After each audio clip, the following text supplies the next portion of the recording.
Dans le silence pesant de la vieille maison, chaque pas résonnait comme un écho dans le vide, une rumeur de souvenirs enfouis et de secrets inavoués. Élise, assise sur une vieille chaise en bois usé, tenait un pinceau tremblant entre ses doigts fins, ses yeux noirs fixant un tableau incomplet où des couleurs sombres s'entremêlaient, reflétant ses tourments intérieurs. La lumière d'un matin grisâtre filtrait à travers les volets entr'ouverts, dessinant des motifs étranges sur le sol poussiéreux. Elle releva la tête lorsque son grand-père entra. Un homme dont le regard, autrefois empreint de douceur, semblait désormais enfermé derrière une barrière d'indifférence. « Tu as encore peint, Élise ?» demanda-t-il d'une voix rauque, en posant une main tremblante sur le cadre. Elle hésita, laissant tomber son pinceau comme si ses mains ne pouvaient déjà plus soutenir le poids de ses pensées. « Oui, grand-père, mais ce n'est pas fini. Je ne sais pas si c'est ce qu'il faut. » Sa voix se brisa presque, comme si chaque mot était une pierre qu'elle déposa sur une pile de douleurs inexprimées. Il s'approcha lentement, ses yeux cherchant une lueur de compréhension derrière ses rides, creusées par le temps et la tristesse. « Tu sais, ma petite, parfois il faut laisser le temps faire son œuvre. Tu ne peux pas tout contrôler. » Elle détourna le regard, se levant d'un bond, ses cheveux courts oscillant autour de son visage crispé. « Je ne veux plus être celle qui cache tout, » murmura-t-elle en fixant un point indéfini au-delà des murs. La pièce semblait devenir plus oppressante alors qu'un frisson lui glaçait l'échine, comme si ses souvenirs prenaient vie, palpables dans l'air lourd. Elle se mit à marcher, passant devant des piles de carnets de croquis, des objets anciens et désordonnés, témoins muets de ses luttes. Son cœur tambourinait dans sa poitrine, chaque battement résonnant comme un rappel de ce qu'elle portait en elle. Une douleur si profonde qu'elle s'était vue incapable de la contenir plus longtemps. Elle savait que, tôt ou tard, elle devrait affronter cette ombre qui la hantait, cette vérité qu'elle voulait enfouir. Mais à quel prix? La maison semblait vibrer de secrets, et dans ce lieu chargé de souvenirs, Élise sentit son âme vaciller, prête à exploser sous la pression d'un passé qu'elle refusait d'accepter mais qu'elle savait inévitablement devoir affronter. Sa respiration se fit plus courte, ses mains tremblaient, alors qu'elle se préparait à faire un pas vers l'inconnu, vers une confession qui pourrait tout changer ou tout détruire. Le regard de son grand-père la fixait intensément, mêlant inquiétude et résignation, comme s'il pressentait que le moment était venu de dévoiler ce qui dormait dans l'ombre depuis tant d'années. Un silence lourd s'installa, ponctué uniquement par le bruissement du vent contre les vitres, comme un souffle suspendu dans le temps, avant que cette jeune fille brisée ne trouve enfin la force de briser le mur de ses secrets. Une nuit particulièrement lourde s'abattit sur la vieille maison, ses murs en pierre se tordant sous le souffle du vent, comme pour garder en eux un secret inavouable. Élise, à moitié réveillée par un cauchemar récurrent, se redressa brutalement dans son lit, le corps tremblant, le cœur battant, à tout rompre. Dans l'obscurité, elle sentit une présence oppressante, comme si l'ombre même de la maison voulait lui révéler quelque chose d'interdit. Elle se rassit, les mains crispées sur la couverture, puis des lettres déchirées, un coffre fermé à clé. Alors qu'elle s'approchait, une sensation étrange la saisit, comme si le passé tout entier se matérialisait dans cette pièce, prête à l'engloutir. Son regard se posa sur le coffre, et elle sentit une présence, comme une voix lointaine, lui chuchotant que tout ce qu'elle cherchait, tout ce qu'elle redoutait, était là, derrière ce cadenas fatigué. Elle posa sa main tremblante sur la serrure, son cœur se serrant, consciente que, maintenant, rien ne pourrait plus être comme avant. La maison, avec ses murs fissurés et ses secrets enfouis, semblait retenir son souffle, attendant le moment où la vérité serait enfin révélée, aussi douloureuse qu'indispensable. Dans l'obscurité pesante de la petite pièce, le silence semblait s'étirer, lourd de non-dits et de souvenirs douloureux. Élise, les épaules voûtées, évitait de croiser le regard de son grand-père, dont les yeux, habituellement pleins de douceur ou de colère, brillaient maintenant d'une lueur confuse, presque effrayante. La pièce était emplie d'un frisson de tension. Chaque souffle résonnait comme une menace dans l'air glacé. Elle sentit ses mains trembler, ses pensées s'embrouiller, comme si le poids de ses secrets allait l'écraser dans un seul instant. Finalement, dans un murmure à peine perceptible, ses lèvres tremblantes, elle brisa le silence. « Je dois te dire quelque chose. » La voix cassée, elle détourna les yeux vers le sol, évitant son regard, comme si cette confession pouvait la rendre invisible ou la libérer d'un fardeau trop lourd à porter. Son cœur tambourinait violemment dans sa poitrine. Chaque battement résonnait comme un coup de marteau sur la coque fragile de sa conscience. « C'est moi qui ai... » Elle s'arrêta, incapable de continuer, la gorge nouée par l'émotion. La pièce sembla se contracter, comme si l'espace lui-même retenait son souffle. Le vieux regard de son grand-père se fit plus dur, sa mâchoire se crispant, une lueur d'incompréhension mêlée à une douleur profonde. « Qu'as-tu fait, Élise ?» La voix grave, presque tremblante, résonna, trahissant une angoisse qu'elle n'avait jamais vue auparavant. Elle rassembla ses forces, s'efforçant de parler plus fort, de briser ce mur de silence qui l'enveloppait. « Je t'ai mutilé. » La confession s'échappa comme un cri étouffé, libérant un torrent de larmes qu'elle ne pouvait contrôler. Son regard se perdait dans l'obscurité, cherchant la pitié, le pardon, ou simplement une compréhension. Chaque mot semblait déchirer l'atmosphère, comme si le vieux bois craquait sous la pression de la vérité trop longtemps refoulée. Dans cette pièce, où chaque objet semblait chargé d'un passé lourd, l'instant devenait irréversible. La tension atteignait son paroxysme, et le silence qui suivit paraissait presque plus oppressant que la révélation elle-même, comme si le lourd secret venait de faire basculer définitivement leur vie dans une obscurité encore plus profonde, où la seule issue possible était la confrontation avec leurs propres démons. Le lendemain matin, un tintement métallique brisa la quiétude lourde de la petite maison isolée. Élise, assise sur le rebord de son lit défait, sentit son cœur s'emballer à l'idée de ce qui l'attendait. La porte s'ouvrit doucement, laissant apparaître 2 agents en uniforme sombre, leur regard dur et impersonnel. L'un d'eux, avec une voix ferme mais polie, s'adressa à elle. « Élise Durand, vous êtes retenue pour des raisons d'urgence. Veuillez vous préparer. » La jeune fille sentit un frisson glacé lui parcourir l'échine. Elle savait que ce moment allait changer leur vie à jamais. Elle se leva lentement, le souffle court, fixant le sol comme si elle pouvait s'y enfoncer pour échapper à cette réalité qui devenait de plus en plus floue.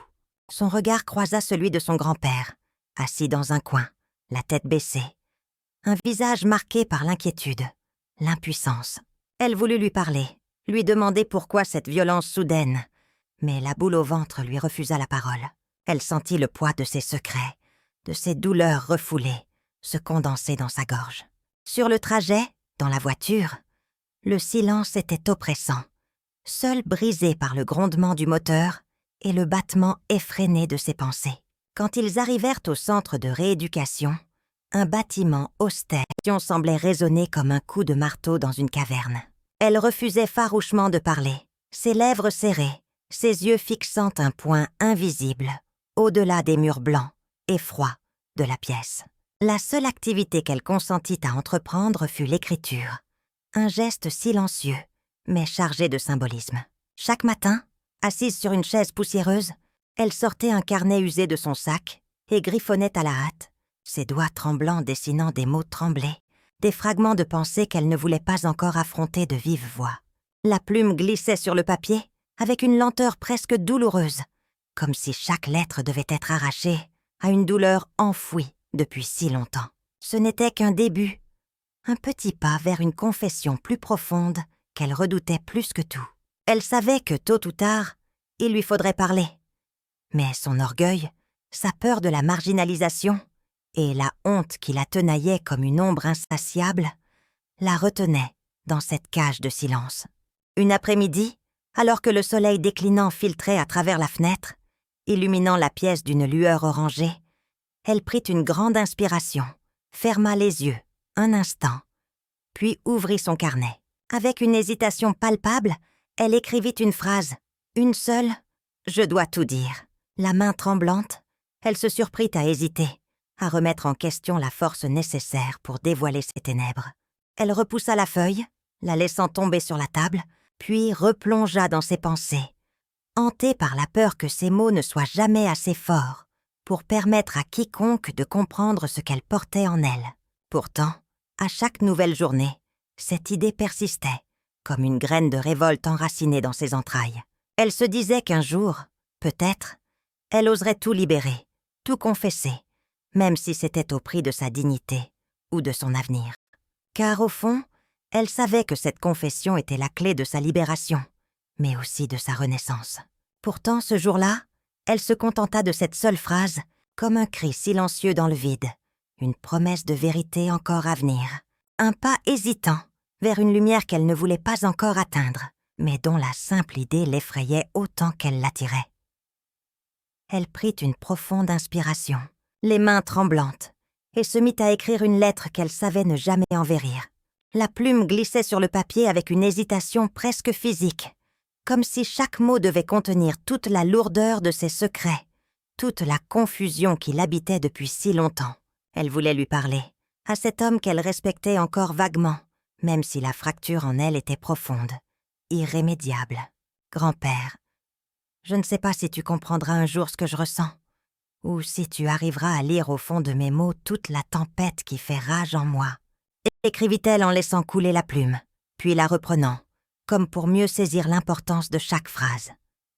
Elle hésita, relisant ces lignes, scrutant chaque mot comme pour en extraire la vérité ultime. Je porte en moi des questions que je n'ose pas poser, des silences que je ne peux plus supporter. Inscrivit-elle, la gorge serrée. Elle voulait qu'il entende sa voix, qu'il sente sa douleur sans qu'elle ait à tout révéler, car la peur de sa réaction, de son jugement, la paralysait. Je suis perdue entre ce que je ressens et ce que je voudrais être, entre la culpabilité et la honte.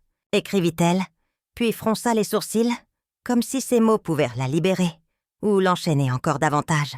Elle posa la plume, regarda fixement le message, ses yeux brillants d'un mélange de tristesse et de défi. La pièce était silencieuse, à l'exception du bruit léger du stylo qui s'effaçait sur le papier, comme un dernier soupir. Elle se demanda en silence si cette lettre pouvait vraiment porter ses vérités, si elle pourrait un jour trouver le courage de la lui remettre en main propre, ou si elle resterait à jamais un symbole de ses luttes muettes. La dramatique tension de ses pensées se mêlait à la chaleur de la pièce, emplie de souvenirs enfouis, d'ombres du passé, et de la peur qu'un jour, tout cela ne la submerge complètement.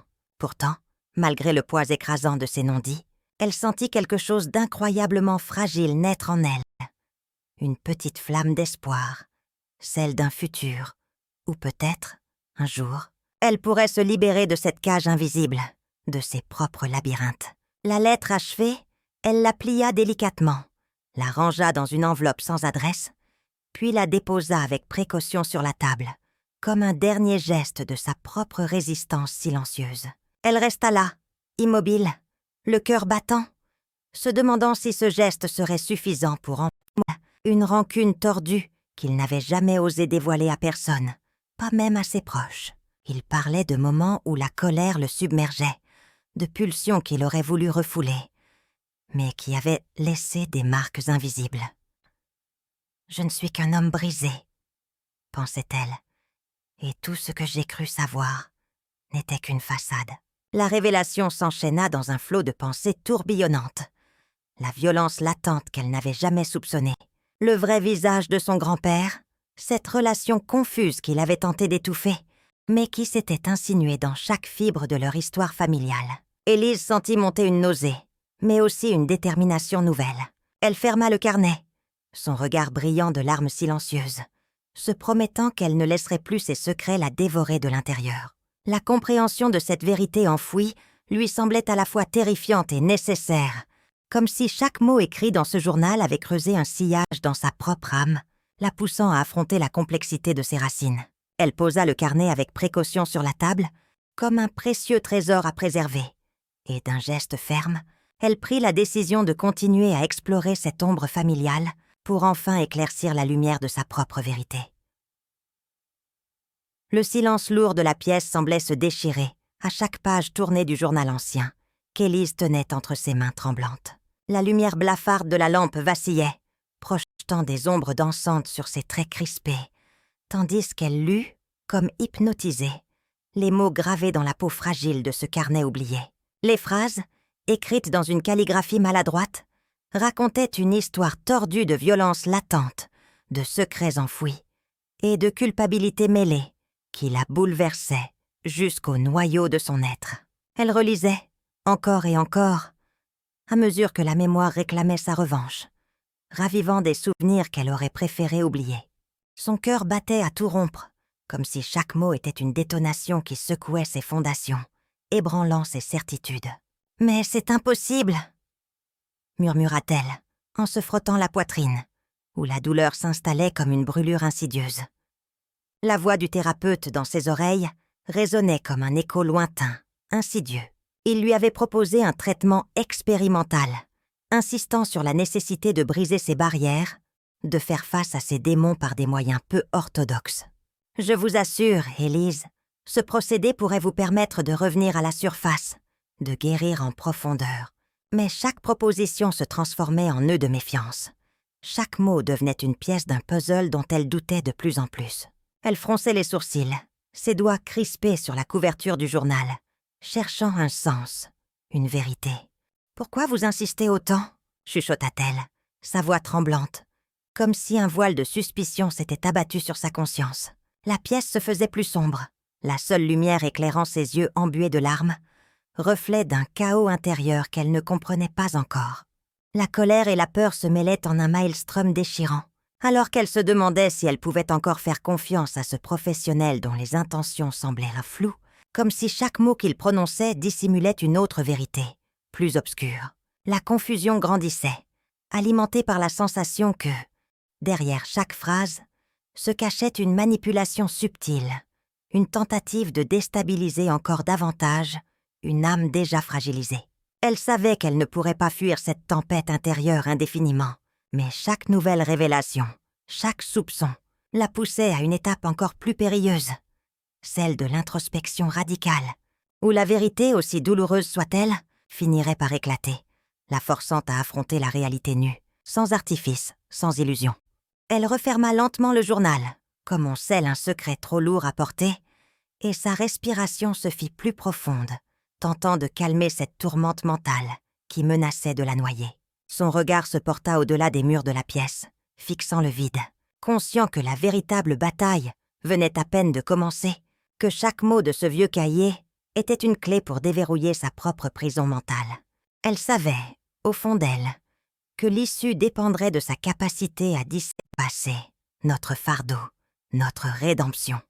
Une vague de frissons la parcourut. Elle sentit alors la présence invisible d'un poids ancestral, comme si chaque mot de ses lettres, chaque image, venait dénouer les liens tordus de leur histoire familiale. Une voix intérieure, qu'elle n'avait jamais osé entendre jusqu'ici, lui souffla. « Tu ne peux pas comprendre ton propre mal sans connaître celui de tes ancêtres. » Elle déploya la première lettre, et le fil de l'histoire familiale, tissé de douleur, de violence, de secrets inavoués, se dévoila lentement, révélant une vérité si cruelle qu'elle sembla la déchirer en deux. Des mots d'amour, de haine, de trahison, d'angoisse, tout se mêlait dans cette correspondance oubliée, façonnant peu à peu la complexité de son propre vécu. Au fil des pages, elle comprenait que le passé de ses grands-parents était bien plus qu'un simple héritage.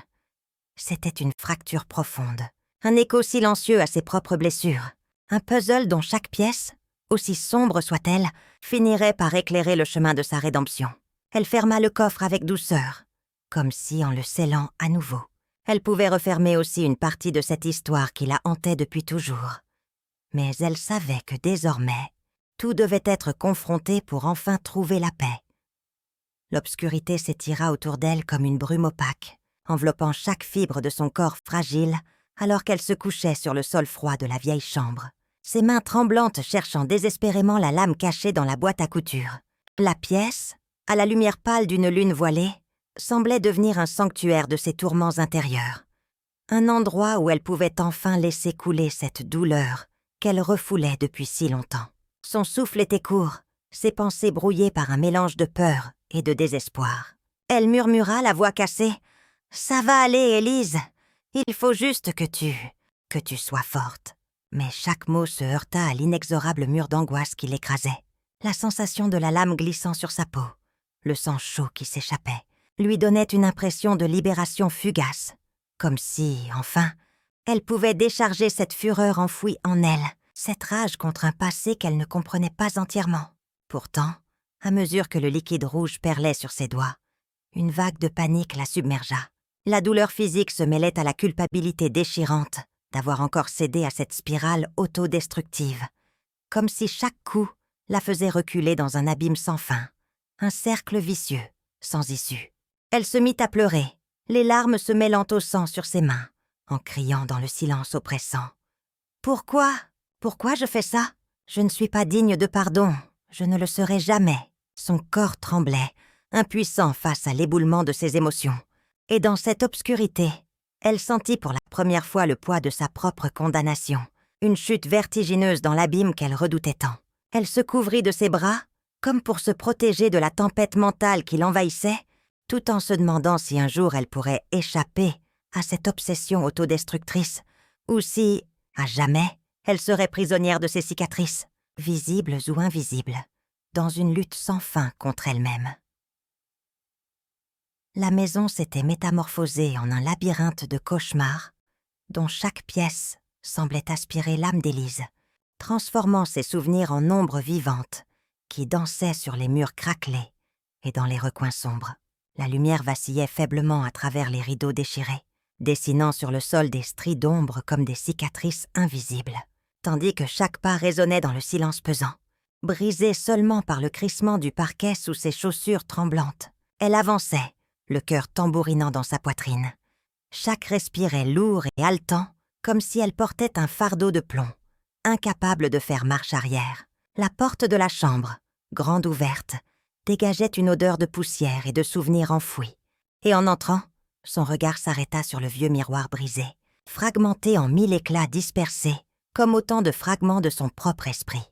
Dans cette pièce, elle revoyait ses cris, ses pleurs, ses silences étouffés, chaque détail résonnant comme un coup sec dans sa mémoire fragile.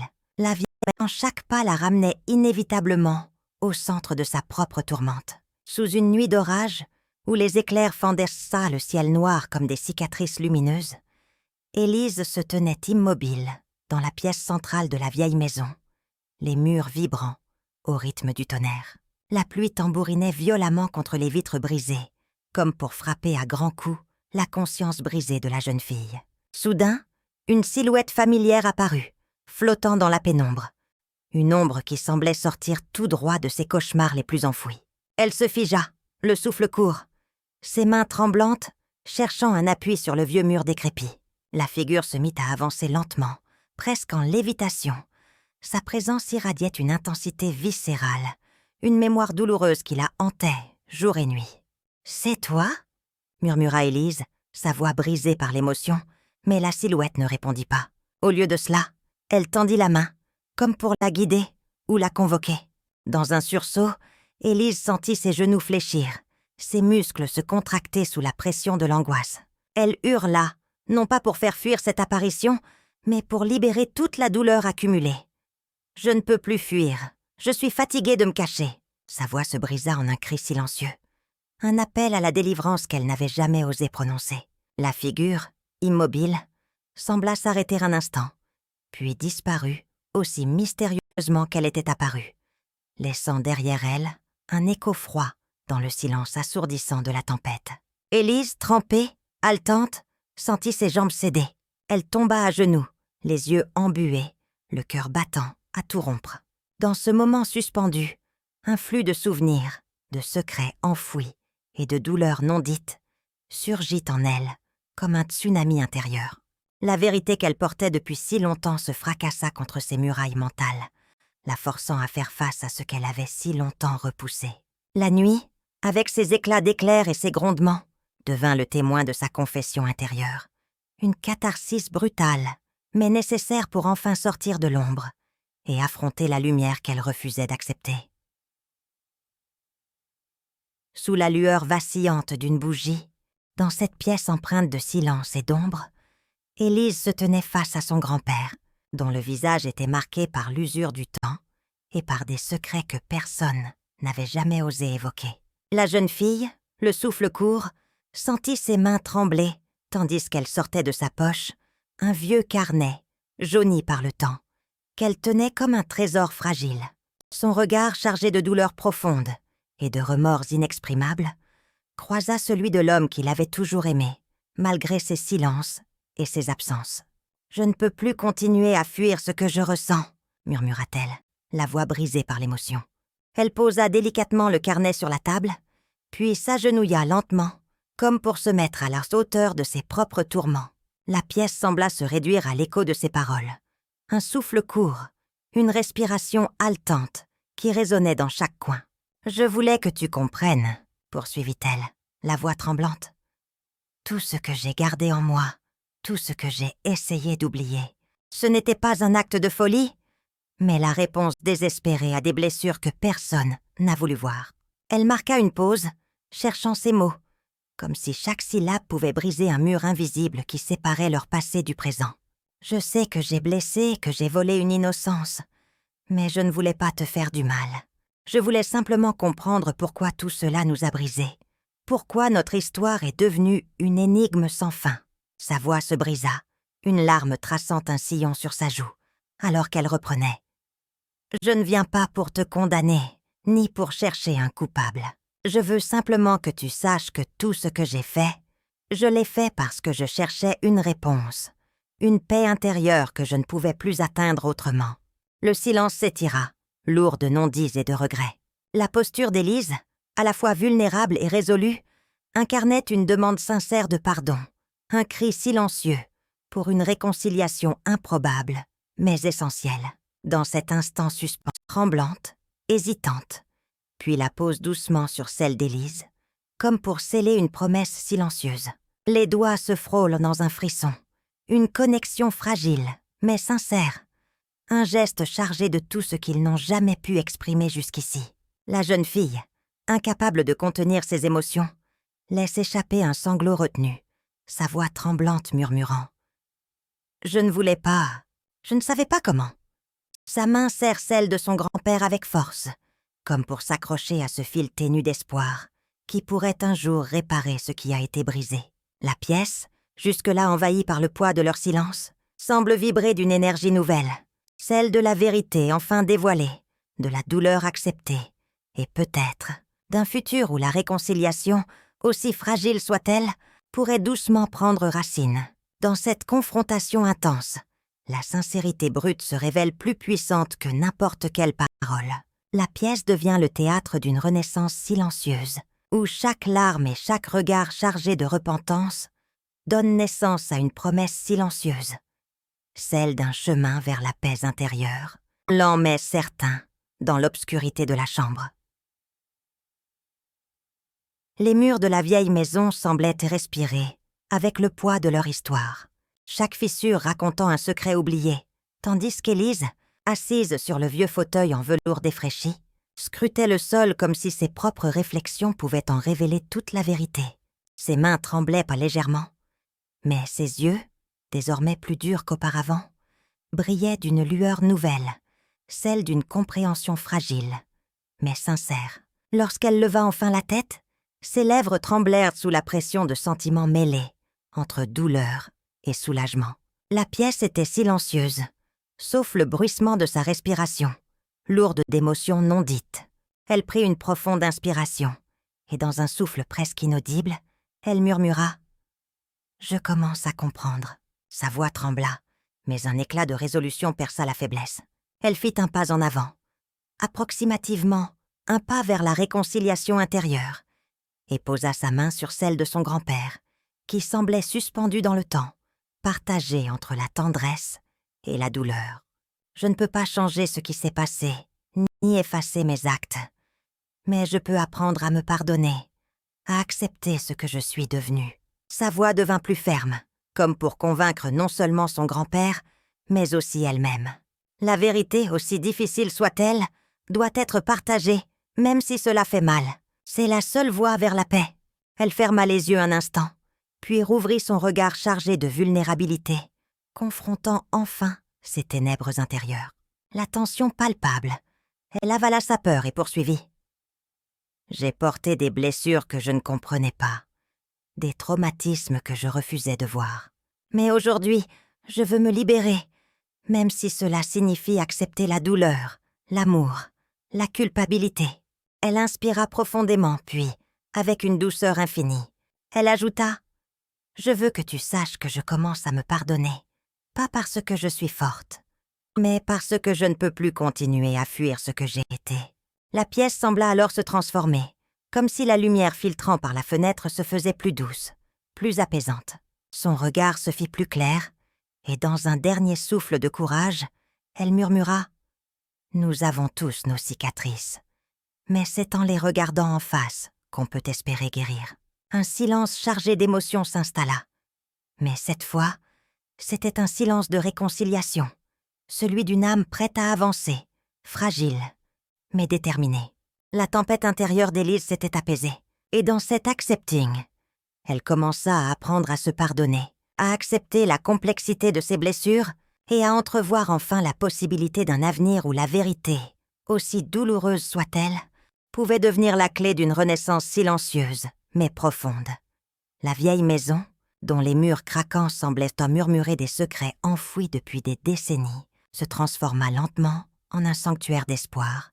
Aimant, ils abordèrent la vérité, chaque phrase étant une pierre de plus dans la reconstruction de leur lien brisé.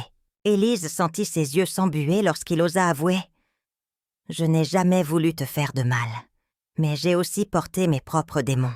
Peut-être que, maintenant, on peut se donner la chance de se guérir ensemble. » La maison semblait vibrer d'une nouvelle vie, une vie faite de confidences, de regrets partagés, mais aussi d'une fragile lumière d'espoir. À mesure que le dialogue s'approfondissait, les murs, témoins de tant de douleur, se mirent à vibrer d'une chaleur inattendue. La maison, autrefois refuge de secrets et de blessures, devenait peu à peu un espace sacré, où la douleur, enfin reconnue, se transformait en un puissant moteur de résilience. La confiance naissante entre eux, tissée dans la douceur et l'écoute véritable, promettait une nouvelle étape, celle d'un avenir où la vérité, même la plus douloureuse, pouvait enfin s'inscrire comme une étape essentielle dans l'histoire d'une réconciliation sincère. Dans la pénombre douce de la salle de thérapie, Élise s'installa timidement sur le fauteuil face à son thérapeute, un homme au regard calme et patient dont la voix posée brisait doucement le silence lourd. Elle sentit ses mains trembler légèrement, comme si chaque mot qu'elle allait prononcer risquait de la faire vaciller davantage.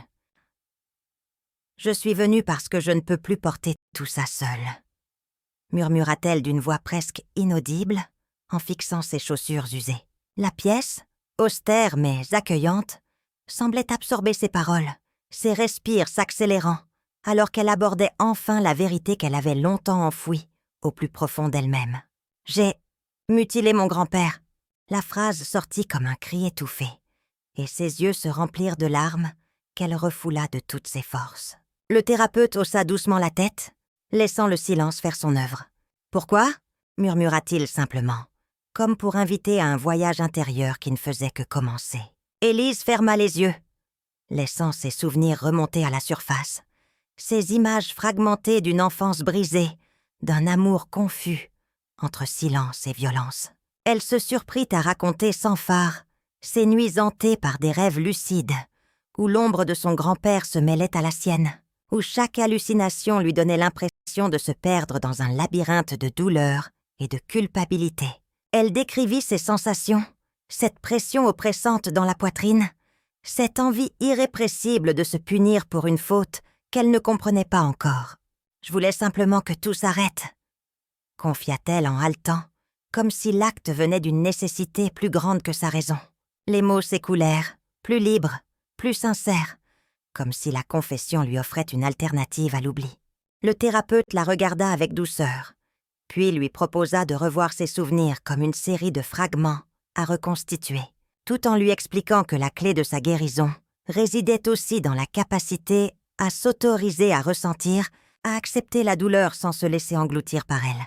Élise, le souffle court, comprit qu'il ne s'agissait pas seulement d'évoquer le passé, mais de le transformer, de l'apprivoiser, pour ne plus en être la victime. Entre ses mains tremblantes et le regard bienveillant de son thérapeute, elle sentit renaître une petite flamme d'espoir, fragile mais tangible, celle d'un avenir où sa mémoire ne serait plus un fardeau, mais un outil de renaissance.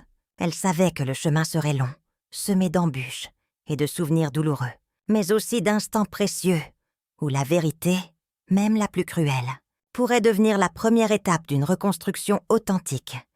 Élise se tenait seule dans sa chambre, ses yeux fixant le paysage grisâtre qui s'étendait au dehors, à travers la fenêtre entr'ouverte. La lumière du crépuscule baignait la pièce d'une lueur douce et fragile, comme si le monde tout entier retenait sa respiration, attendant la prochaine étape de sa renaissance. Son regard, chargé d'une profonde lucidité, oscillait entre la contemplation et la conscience douloureuse que la rédemption n'était pas une destination, mais un chemin sinueux, parsemé d'épreuves autant intérieures qu'extérieures. Elle prit une profonde inspiration, sentant pas du soir. Élise sentit naître en elle une toute petite flamme d'espoir, fragile mais indestructible, prête à illuminer la route vers une paix intérieure qu'elle n'avait jamais cru possible. Dans un éclairage tamisé, la jeune fille se tient devant une grande toile blanche, ses mains encore tremblantes d'émotion. Lentement, elle prélève une touche de couleur, un brin profond, et commence à tracer un arbre majestueux dont les racines s'enfoncent profondément dans la terre. Ses gestes, d'abord hésitants, deviennent plus assurés à mesure qu'elle laisse couler ses émotions sur la toile, chaque coup de pinceau révélant un fragment de son âme. La pièce autour d'elle est silencieuse, à peine troublée par le bruissement léger du pinceau contre la toile ou le souffle contenu de ses poumons. Elle parle à voix haute, comme pour se convaincre « c'est ici que tout commence ». Ses yeux brillent d'une lumière nouvelle, celle d'une renaissance. Les racines tordues, épaisses, semblent se mêler aux lignes sinueuses de ses doigts, incarnant la mémoire enfouie, le passé lourd qui l'a façonné. L'image s'étoffe, un arbre robuste, ses branches s'étendant vers le ciel, mais ancré solidement dans la terre, symbole de force et de stabilité retrouvée. Elle murmure presque en chuchotant, tout en continuant à peindre. « Comme ses racines, je dois m'enraciner dans mon propre passé, même s'il est douloureux. » La caméra s'attarde sur ses mains, sur la peinture qui coule parfois hors des limites, comme si la vie elle-même ne pouvait être contenue dans des contours précis. Sa respiration s'applique, chaque coup de pinceau étant un pas vers la liberté. Un acte de rédemption. Elle s'arrête un instant, contemple son œuvre, puis d'une voix douce mais ferme, « Je vais enfin laisser les ténèbres derrière moi. » Son regard se pose sur le tableau, un reflet de son voyage intérieur. La toile devient pour elle un symbole de renaissance, un espace sacré où la mémoire, la douleur et la force se mêlent pour donner naissance à une nouvelle Élise, plus forte, plus apaisée, prête à affronter l'avenir avec la certitude que ses racines, aussi profondément enfouies qu'elles soient, lui offrent une stabilité inébranlable. La scène se clôt sur cette image poignante. Une jeune fille, au cœur marqué par la tempête, qui, à travers la peinture, retrouve la paix, la force de ses racines et l'espoir d'un avenir lumineux. Dans la calme silencieuse de la maison reconstruite, où chaque mur semblait porter le poids d'années de secrets enfouis, Élise se tenait droite, le regard fixé sur l'horizon incertain qui s'étendait au-delà des fenêtres, encore fragile. La lumière douce du matin filtrait à travers les volets entr'ouverts, dessinant des motifs mouvants sur le sol usé, comme une promesse timide d'un renouveau. Elle sentait sous ses doigts la texture rugueuse de la vieille table, souvenir tangible des épreuves traversées, et pourtant, quelque chose en elle avait changé. Une paix fragile, mais sincère, née de l'acceptation de ses cicatrices, de ses douleurs, de ses erreurs. Lentement, elle se tourna vers son grand-père, dont le visage marqué par le temps, mais apaisé, lui renvoya un regard chargé d'émotions contenues. Il s'approcha d'elle, sa voix tremblante mais ferme. « Tu vois, Élise, le passé ne disparaît pas. Il devient simplement une partie de ce que nous sommes. » Elle hocha la tête, une larme discrète roulant sur sa joue, incapable de retenir l'émotion qui bouillonnait en elle. Avec une douceur infinie, elle posa la main sur la vieille table, puis tourna le regard vers la vieille peinture qu'elle avait laissée sécher la veille, ses couleurs chaudes contrastant avec la froideur de ses souvenirs. « J'ai enfin compris que mes cicatrices, aussi visibles qu'elles soient, ne définissent pas ce que je suis. » Sa voix se brisa un instant, mais elle se reprit vite, plus forte. « Je suis celle qui a affronté ses ombres, celle qui a appris à pardonner, même si le chemin reste difficile. » Elle marcha jusqu'à la fenêtre, ses vêtements flottant légèrement dans la brise, et observa l'horizon où la ville s'éveillait doucement, comme une métaphore de son propre réveil intérieur. Je ne peux pas effacer ce que j'ai fait, ni ce que j'ai subi, mais je peux choisir la façon dont je vais avancer. Elle fit une pause, inspira profondément, puis, d'une voix claire, prononça enfin ce qu'elle portait depuis si longtemps au fond de son cœur. Je suis prête à laisser les ténèbres derrière moi, à laisser la lumière entrer, même si elle doit passer à travers mes cicatrices. Son regard se fit plus lumineux, plus assuré, tandis qu'elle se redressait, prête à embrasser l'incertitude d'un avenir qu'elle savait encore fragile, mais riche de promesses. La maison, témoin silencieux de sa renaissance, semblait lui sourire en retour, comme si, dans ce lieu chargé de souvenirs douloureux, elle avait enfin trouvé la force de se libérer du poids du silence.